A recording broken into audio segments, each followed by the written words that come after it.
Magandang hapon po mga idol. Ngayong hapong ito magluluto po tayo ng balbakwang Ilocos. Kaya simulan na po natin mga idol. Kailangan lang natin ng balat ng baka. Beef stock, sibuyas, luya at tanglad, bawang, cinnamon bark, spring onion, red bell pepper, sili, annatto oil, Maggi seasoning, asin, at paminta. At syempre, hindi po mawawala ang ating Knorr beef cubes, ang ating kapartner sa kusina. Simulan na natin mga idol. Init lang po natin ang annatto oil. Yan. Lagay po natin ang sibuyas. Unahin lang po natin ang sibuyas. Mas madali po kasi nga maluto ang bawang, kaya hinuhuli ko po ang bawang sa sibuyas. Ayan po. Haluin lang. At pwede na po nating isunod agad ang ating bawang. Yan lang po. Napakadali pong lutuin nito. Una ko pong natikman to nung kami bumisita sa Cebu. Pinatikim po ako ng aking kaibigan. Ayan po, lagay na po natin ang luya. Yan. Pag po ganyan at nakikita nyo translucent na yung mga ricadong ginigisa natin, pwede na po nating ilagay ang balat ng baka. Malambot na po yan. Palambot ko na sa pressure cooker, kaya madali na pong iluto. Actually po, pwede natin gawing short order ito. Nagninegosyo dyan. Pwede po, napakadaling iluto pag malambot na po ang ating balat ng baka.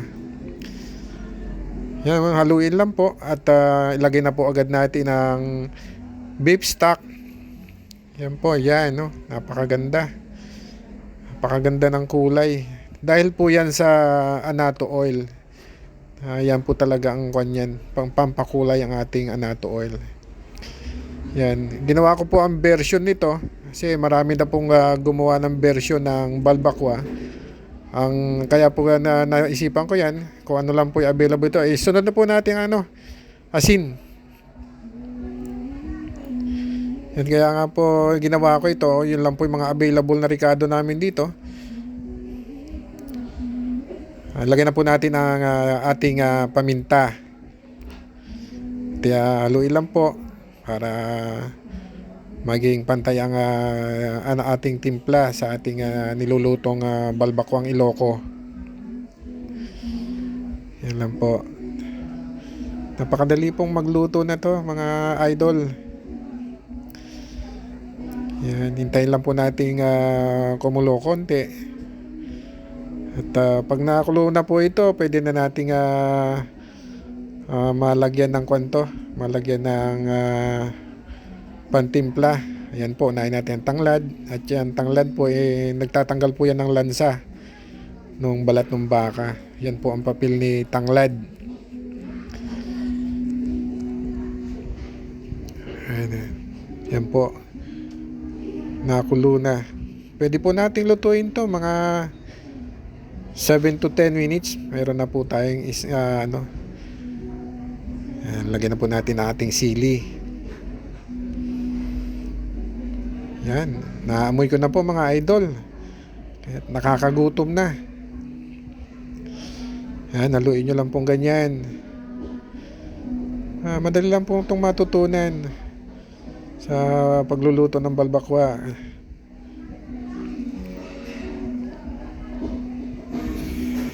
Ilagay na po natin ang cinnamon bark. Yan. Mga original na balbakwa po ang ginagamit nila. Ang ginagamit po nila yung sibot. Ako po ang ginagamit ko cinnamon bark. Yan.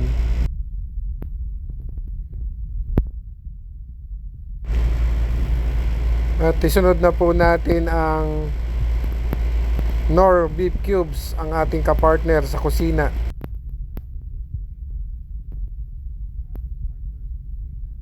Malapit na pong maluto yan, mga 3 minutes na lang po. Pag nailagay natin ng huling ricado, pwede na po siya. At maghintay na lang po natin, pwede nang i-ready. So malapit-lapit na po siya maluto. Yan, ang huli po nating lalagay ay ang Maggi seasoning. Yan po. Yan. Pakuluan lang po natin konti. At pwede na po natin itong tikman. Yan, pwede po natin tikman. Kung ayos na po sa ating panglasa at medyo matabang naman po, bahala na po kayo magdagdag na ayon sa inyong panglasa. Yan. Kaya kung okay na po sa inyong lasa, lagay na po natin yung ating yung pong ating red bell pepper, para pakuluin lang din po uli ng ng konti para maluto naman yung ating red bell pepper.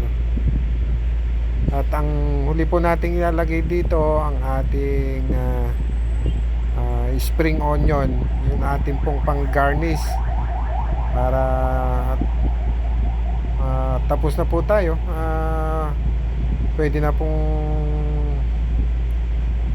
po tayong kumain. At yan po ang ating spring onion. Ayan po, pwede na po nating ready na po. Pwede na po tayo pwede na po tayong kumain. Ayan, luto na po tayo. Kaya sa mga